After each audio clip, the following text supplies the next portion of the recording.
Queen Anne Street Foundling Hospital boardroom.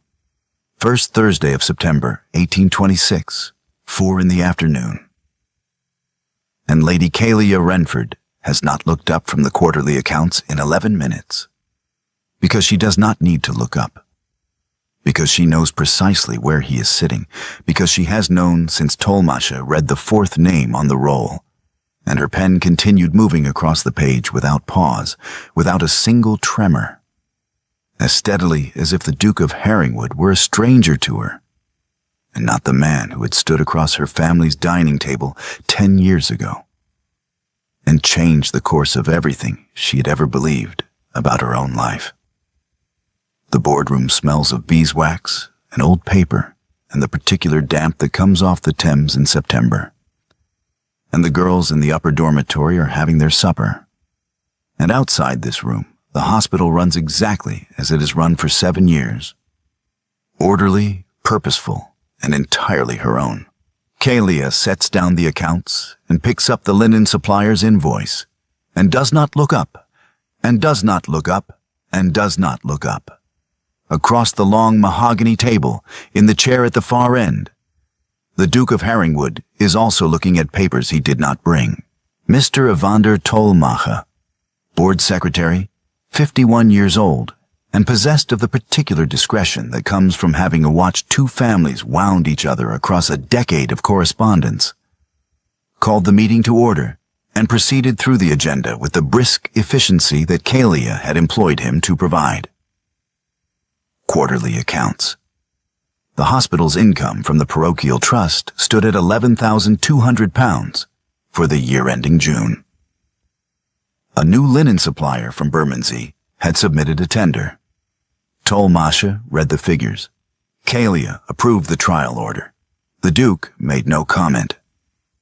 3 girls had reached the age for apprenticeship, a kitchen placement in Holborn, a laundry position in Islington, and 1 girl, Bess Ferris, 15 years old, placed with a Soho milliner at Kalia's personal recommendation.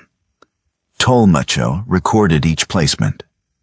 The Duke did not speak unless directly addressed, and he was not directly addressed. 90 minutes. The clock on the mantelpiece marked them in quarter-hour intervals, and the room proceeded in its business. And neither Kalia nor the Duke of Herringwood acknowledged by word or gesture or the slightest shift in posture that they had not been in the same room since March of 1816, or that the last time they had faced each other across a table there had been candles, and a decanter of Burgundy, and a sentence that had ended everything. At the close of the meeting, Theron, for that was his name, the name she had spoken freely once, the name she had not spoken aloud in 10 years, rose and addressed himself to Tolmacha. He said he would be grateful for the minutes of the last 3 meetings if Lady Renford was willing to authorize the release. Tolmacha looked to Kalia. Kalia signed the authorization without reading it and slid it across the table to Tolmacha. Tolmacha carried it to the far end of the table. Theron received the pages from Tolmacha's hand. Their fingers did not meet. The paper was the first thing of hers he had held in 10 years, and it was a signed administrative form. And the room was already emptying around them, and they left by separate doors. The story requires going back. Not far, only to March of 1816, to a dining room in the Renford townhouse in Grosvenor Square, where the candles were burning low and the Burgundy had been poured twice, and Kalia was 27 years old and had been engaged to Theron Herringwood for 4 years, and had spent the 6 weeks prior watching him watch her younger sister Seraphia across every room they shared, and had made a decision the night before the dinner not to plead with him, not to bargain, not to lower herself to the work of holding a man who was already somewhere else. He said it across the table, not cruelly. That was the thing she had turned over for years afterward. The thing she could not simplify into cruelty because it was not cruelty. He said he was in love with Seraphia. He said it the way a man says something he has been holding for 6 weeks and has finally concluded he must say. because he believes himself to be honest, because he has been raised to trust his own judgment, because the 6 weeks of sleeplessness and distraction he had experienced since Serafia returned from Naples had felt to him like revelation, and the 4 years of steady, devoted care he had given Kalia had felt, in retrospect, like the comfortable habit of a man who had not yet been surprised. He was wrong. He would understand that he was wrong, but not for years, and not in time. Kalia looked at him across the table. She said, "Of course." 2 words, in the tone one uses to confirm something one has already understood. And then she excused herself, and the scene closes there, before she reached the door. Because what happened on the other side of the door belongs to her alone. Theron married Serafia in the summer of 1816. Kalia attended no part of it. She went to Bath, to her aunt's house in the Royal Crescent, and she stayed there through the winter and into the spring. And she did not write to Serafia, and Serafia did not write to her. And the silence between them was the first of its kind in their lives, because they had been, before that dinner, close in the way sisters are close when one of them has not yet understood what the other is capable of taking. In August of 1818, a letter arrived. Kalia was in her aunt's sitting room when it came, and she recognized Serafia's hand on the direction, and she sat with it unopened for a full minute before she broke the seal. Serafia was 5 months pregnant and frightened. The letter was not long. It asked for a visit, a voice, anything. Kalia's presence, Kalia's company. Kalia, who had always known what to do when things were going badly. Serafia wrote that she was sorry. She wrote it plainly, without elaboration, and then returned to the fear, which was the louder thing. Kalia read it twice. She folded it, carried it to the grate, and burned it. She watched the paper catch and blacken and curl and become nothing, and then she sat down and wrote no reply. And the morning continued, and the afternoon and the weeks that followed were ordinary. Serafia died in February of 1819 in childbed, leaving an infant son named Augustus. Kalia learned of it by way of the Morning Post, which she read at the breakfast table in Bath and set aside without finishing her tea. 6 months after the funeral, she returned to London. She had been left her aunt's house in Queen Anne Street, a narrow, well-proportioned townhouse with a good garden, and she had been left by her father's estate, an independent income. She had also been left by herself, the particular knowledge of a woman who has done a thing she cannot undo, and must decide what to build on the ground where it happened. The Queen Anne Street Foundling Hospital for Girls opened in the autumn of 1819. On a Crown endowment Kalia had petitioned for through 3 months of correspondence with the Board of Guardians, backed by the Renford name and her own refusal to be told no. By 1826, the hospital administered 47 girls between the ages of 3 and 15, an £11,000 charitable trust, a dispensary, a kitchen, 2 dormitories, a schoolroom, and a staff of 7. Kalia ran it from the 2nd floor of the Queen Anne Street house, which connected to the hospital building through a door she had had cut in the party wall. In July of 1826, Parliament confirmed, by private act, that the 2 principal heirs to the Renford-Herringwood Parochial Trust, the joint endowment their fathers had established in 1814, and which 12 years of trustee deaths and resignations had left without proper administration, were the current Duke of Herringwood and Lady Kalia Renford, appointed co-trustees by law. Refusal required surrender of the endowment to the Crown. Neither refused. The endowment funded, among other things, the hospital's operating budget. The September meeting was, accordingly, mandatory. October came, and then November, and Theron attended his 2nd and 3rd board meetings with the same quiet punctuality he had brought to the first. He was, Kalia observed, a man who had learned to take up exactly as much space as he was offered, and no more. He countersigned the correspondence she put before him without delay. He asked no personal questions. He addressed everything through Tolmache. And Kalia addressed everything through Tolmache. And the hospital's business was conducted with a precision that Tolmache privately considered remarkable and did not remark upon. What Tolmache did remark upon, on a Friday evening in late October, was Theron's fourth carefully phrased question about the administrative burden Lady Renford was carrying relative to the trust's scope. Tolmache had dispatched the board business in 10 minutes, sitting across from Theron in the study at Herringwood House in Mayfair. And then he had accepted a glass of brandy and listened to 3 questions about drainage repairs and 1 question about whether the hospital's staffing was adequate for its caseload.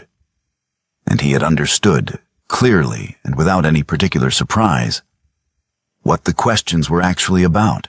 "Your Grace," Tolmache said, setting his glass down on the edge of Theron's desk. "Lady Renford does not need your money." Theron looked at him. "She does not need your intervention in the staffing," Tolmache continued. "She does not need to be rescued from the administrative load, which she has managed without assistance for 7 years. She runs 47 girls and £11,000, and she does it well. And she has declined 3 proposals of marriage in the past 6 years, which I mention only to establish that she is not waiting to be relieved of her situation. She is in her situation by choice." Tolmache paused. "The question before you is not whether she needs help. The question is whether you have anything to offer that is not help." The study was quiet for a moment. The fire had burned low. "That is a frank thing to say," Theron said. "You asked me 4 questions about her workload." Tolmache replied, "I am saving us both the 5th.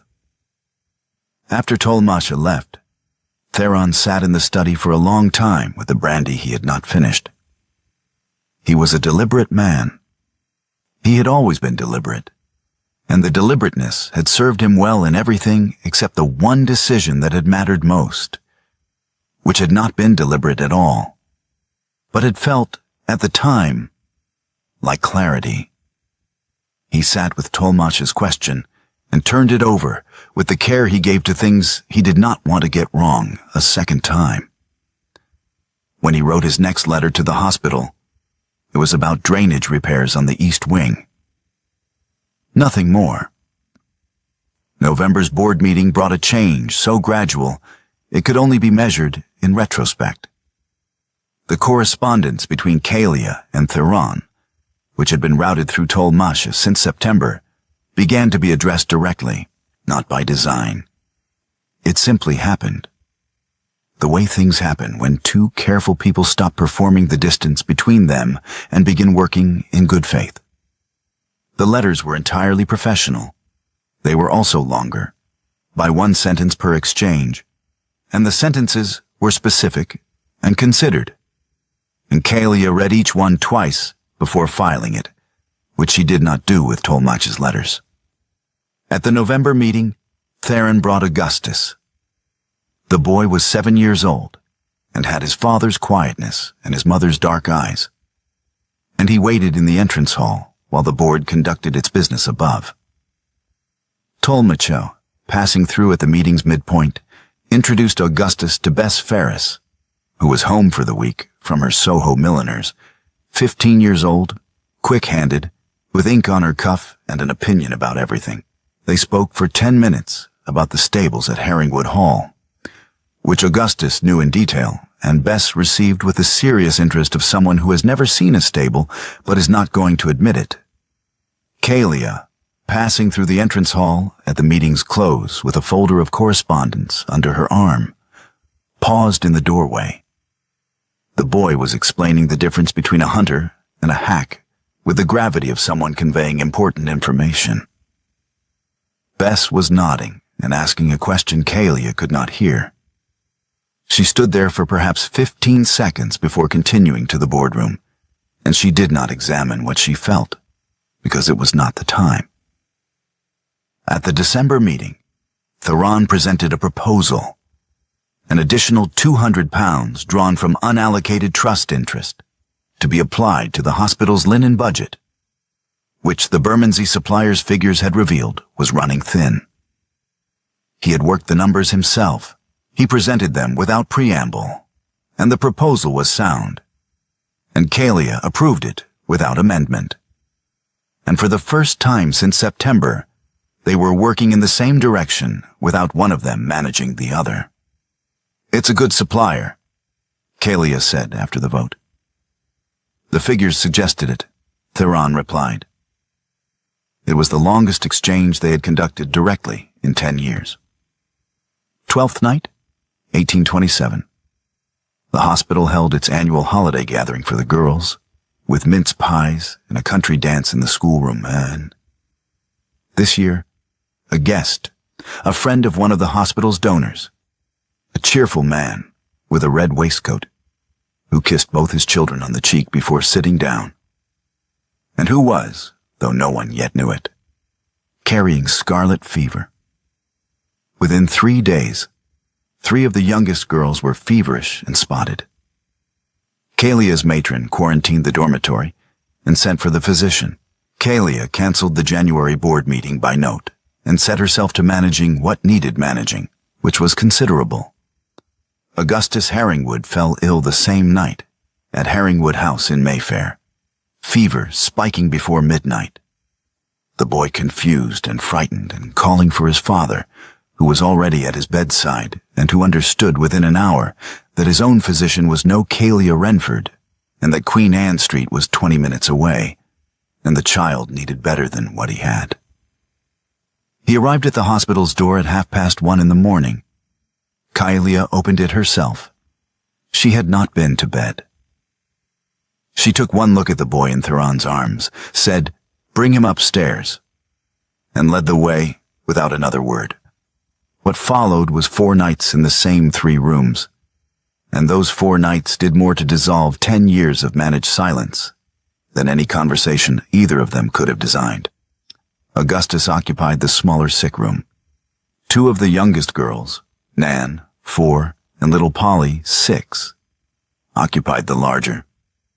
Kalia and Theron took watches in rotation. 4 hours on, 4 hours off, though the off hours were rarely sleep and more often cold tea and a chair in the corridor outside, whichever room needed watching. They changed linens. They carried broth in the dark and held it steady while small hands shook. They cooled foreheads with damp cloths and spoke in the low voices that sickness requires, voices stripped of their daytime formality by exhaustion and the particular democracy of a child's fever, which does not care about social architecture. On the second night, Kalia carried a basin of cooling water down the corridor to Theron, who was sitting at Augustus's bedside with his coat off and his cuffs rolled back, the way a man sits when he has given up performing competence and is simply enduring. She had not slept in 30 hours. Her hands, she noticed distantly, were shaking, not from cold, from the particular trembling that comes when the body has been managing on will alone and has begun to run out. Theron saw the basin and rose to take it. His hands closed over hers, briefly to steady the water. And they were there for 3 seconds, his hands over hers, the basin between them, and she did not pull back. He set the basin on the nightstand. He returned to the bedside without speaking.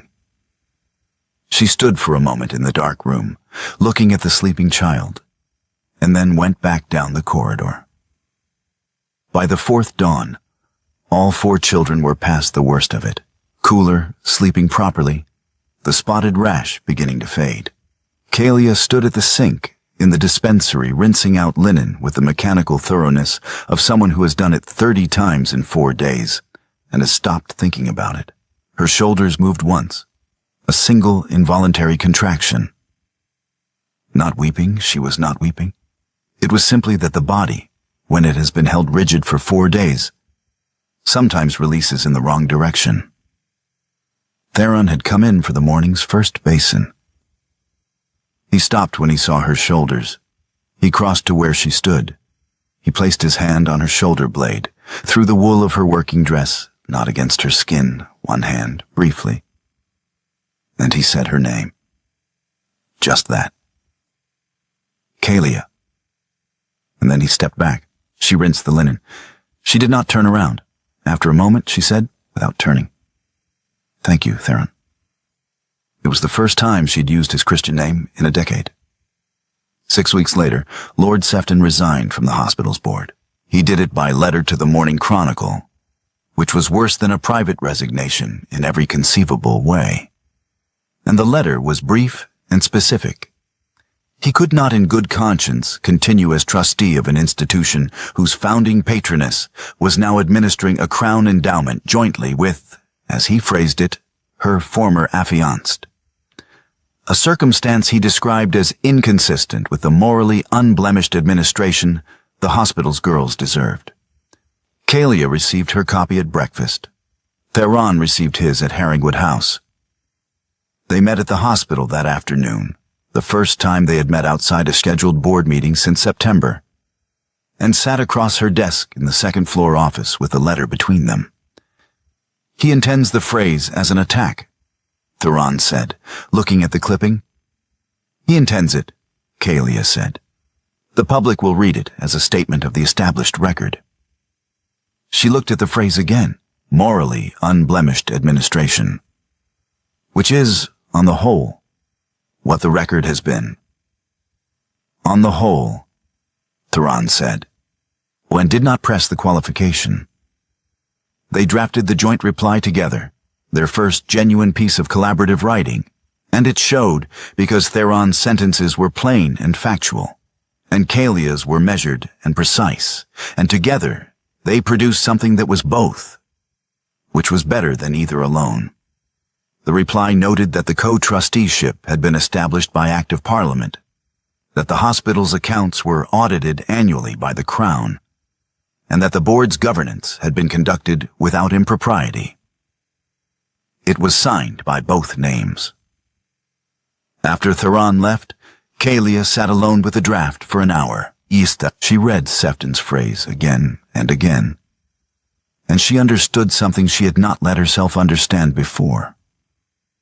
That she had been administering a moral record she had not fully earned, and that the world's version of her was cleaner than the true one, and that if Theron was preparing to ask something of her, and she understood now that he was, in his deliberate and unhurried way, preparing, she could not permit him to ask it while he did not know what she knew about Seraphia's letter. She wrote him a note that evening. She asked him to come to the dispensary on Thursday. Thursday evening, late February 1827. The children's ward was quiet. The dispensary smelled of carbolic and dried lavender, and the lamp on the workbench threw a steady light across the rows of glass bottles and the folded linen on the shelf. Theron arrived at 7. Kalia was already at the workbench, standing, her hands at her sides. He came prepared. She could see it in the particular stillness he carried. The stillness of a man who has rehearsed something, not because he is performing it, but because he knows it is important and does not want to stumble. He began to speak. That he had been wrong in 1816, wrong about Seraphia, wrong about what he had mistaken for revelation, and what he understood now. To have been 6 weeks of infatuation he had not been experienced enough to identify. That the marriage had taught him this quickly and completely. That Seraphia had deserved better than a man who had chosen her for the wrong reason. And that Kalia had deserved better than the conversation across the dinner table. And that he had understood both of these things for several years, and had not said them because he had not been in a room with her, because he was not certain saying them served anyone but himself. "Theron," Kalia said. He stopped. "I have a thing to say first." she said. "If you still wish to speak when I've finished, you may." He settled into the chair opposite the workbench and waited. She remained standing. She did not pace. She did not move her hands. She looked at him with the steadiness of someone who has decided to do a thing and is doing it. And she told him about the letter. She told him it had arrived in August of 1818, that it was from Seraphia, that Seraphia was 5 months pregnant and frightened, and had asked Kalia to come. A visit, a voice, any form of presence. She told him she had read the letter twice in her aunt's sitting room in Bath, on a Thursday morning in August, with the windows open and the street noise coming up from the Royal Crescent below. She told him she had carried it to the grate and burned it. She told him she had written no reply and sent nothing and heard nothing further until the Morning Post in February of the following year. She told him the hospital existed because of that letter. 47 girls, £11,000, 8 years of work, built on the ground where a plea had been received and not answered.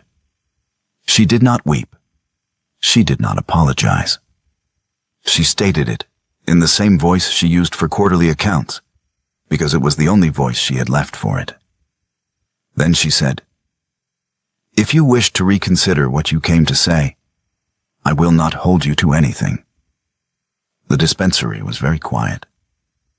From somewhere above, one of the older girls laughed at something, a brief sound, and then the building settled back into its evening silence. Theron was still for perhaps 30 seconds. Then he rose from the chair. He crossed to where she stood at the workbench, and he did not embrace her. He took both her hands, turned them palm up, and folded his own hands around them, closed over her palms, his fingers wrapping the backs of her hands, holding them together between his own. He held them for 1 minute, without speaking. Then he said, "I came here expecting to deliver a confession. I find instead that we are confessing together." He paused. This is the first honest conversation either of us has had in a decade. Kalia looked down at their joined hands. She nodded. He released her. He did not embrace her. He picked up his hat from the dispensary chair and left before 9 o'clock, and the sound of the street door closing was the only punctuation the evening offered. After the dispensary, Kalia stopped writing to him about anything that was not hospital business. She did not explain this. She simply did it, and he did not ask for explanation. And the fortnight that followed was the quietest in the hospital's recent history. The children recovered, the correspondence ran on schedule, and Kalia sat each evening in the second-floor sitting room with the quarter's accounts and the particular knowledge that Theron now carried what she had carried for 8 years, and that the weight of it distributed between two people was not lighter exactly, but was differently shaped. When she wrote to him again with a personal line, it was at the bottom of a letter about the East Wing drainage.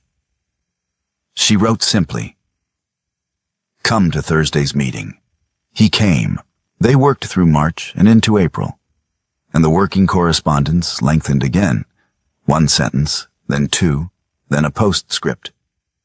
And Augustus began spending Saturdays at Queen Anne Street, where he could usually be found in the entrance hall with Bess Ferris on her half-days, discussing the relative merits of various London stables with the air of two people who have discovered a shared language and are making the most of it. In April, the Dowager Countess Renford wrote from her house in Portman Square. The letter was 1 sentence. "My dear, is the rumor true?"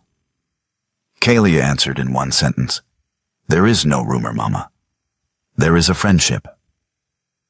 The Dowager did not reply, which was itself a form of reply. In June, at the close of the Thursday meeting, after Tolmache had gathered his papers and the other board members had gone, Theron remained in his chair at the far end of the table. Kalia remained at hers. The room was quiet, the afternoon light coming through the tall windows in long horizontal bars. And Theron said, without preamble, "May I ask, in a year's time?" Kalia looked at him for a moment. Yes, she said, to the asking, not the answer. I accept those terms, Theron said. He rose, collected his papers, and left. In the corridor outside, Tolmasha, who had not, in fact, gone as far as the staircase, continued walking without pausing. November 1827, the annual hospital benefit concert at the Hanover Square Rooms. The program was Handel and Haydn, performed by a small orchestra engaged for the occasion, and the proceeds went to the hospital's winter fuel fund.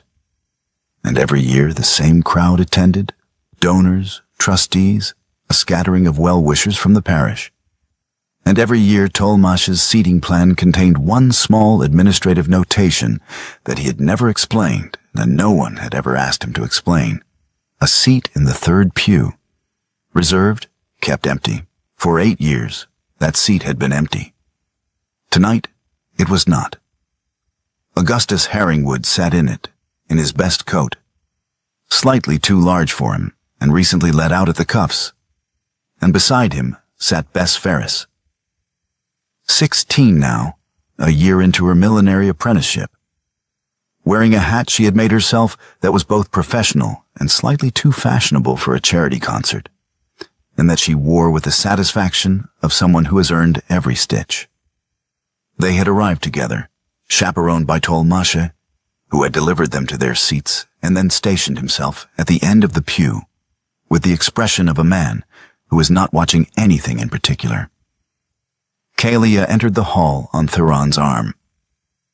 The room registered it, a small collective adjustment, the way a room adjusts when something it has been expecting finally occurs. No one remarked. The concert proceeded. The Handel was excellent. The Haydn was better. Bess leaned over twice to whisper something to Augustus, who listened with his father's serious attention and then smiled in his mother's way.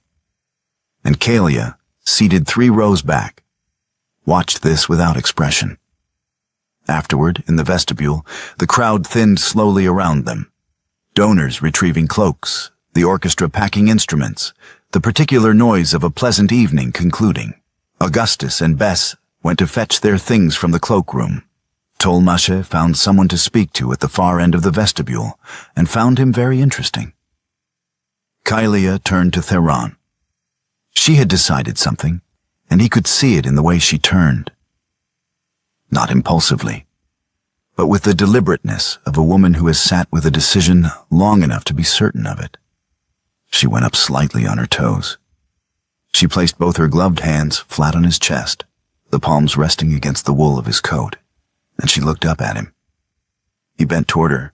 The kiss was closed-mouthed and lasted 4 counts, and her hands stayed where they were for 1 breath after it ended before she withdrew them, unhurried. Across the vestibule, the Dowager Countess Renford, who had not been invited, who had come anyway, who was 81 years old and dressed in her widow's black and moved through a crowded room with the authority of someone who has never needed to explain herself to anyone, crossed the marble floor and stopped beside her daughter. She placed her hand briefly on Kalia's sleeve. She said that the soprano had been very fine, particularly in the second movement, and that she hoped the fuel fund had done well. Then she moved on, toward the door, without looking back. Kalia did not weep, but she stood in the vestibule with the crowd moving around her, and the November air coming in cold through the open door. And she did not weep, because she was not sad, and because the Dowager Countess Renford expressing approval through a sentence about a soprano was, in the language of the Renford family, an unambiguous declaration. Theron offered his arm again. She took it. They walked out into the November street together, and the door of the Hanover Square Rooms closed behind them, and the evening was cold and clear and entirely ordinary. Late that night, alone in the small second-floor sitting room at Queen Anne Street, Theron had returned to Mayfair with Augustus an hour ago. The hospital below was quiet, the girls long since asleep. Kalia sat at her desk with the quarter's accounts and a single lamp, and the particular silence of a house that is full of people who are all, at this moment, sleeping. She set down her pen. She looked at the empty chair opposite her desk for 10 seconds. The chair where Theron had not sat tonight, where no one had sat tonight, where she sometimes put her coat when she came in late and sometimes left a stack of correspondence she meant to address in the morning. 10 seconds. She picked the pen up again. The night was ordinary. The East Wing drainage had been resolved in October. The linen budget was holding. Bess Ferris had made a hat that was slightly too fashionable for a charity concert, and had worn it with complete confidence. And Augustus Herringwood had sat in the third pew in his too large coat, and the empty seat was no longer empty, and the wedding was somewhere next spring. A year from the asking, as agreed, which placed it in June, which was a good month for it. Tonight she was alone in her own house, and the lamp was burning, and the accounts wanted finishing. She finished them. She sealed the folder and set it on the corner of the desk for Tollmacher in the morning. She blew out the lamp. The title sentence had been answered. Not by retraction, not by apology, not by the undoing of anything that had been done.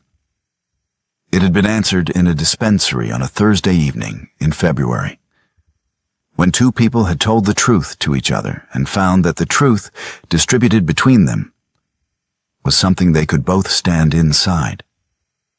He had been wrong about her in 1816. She had been silent about Seraphia in 1818.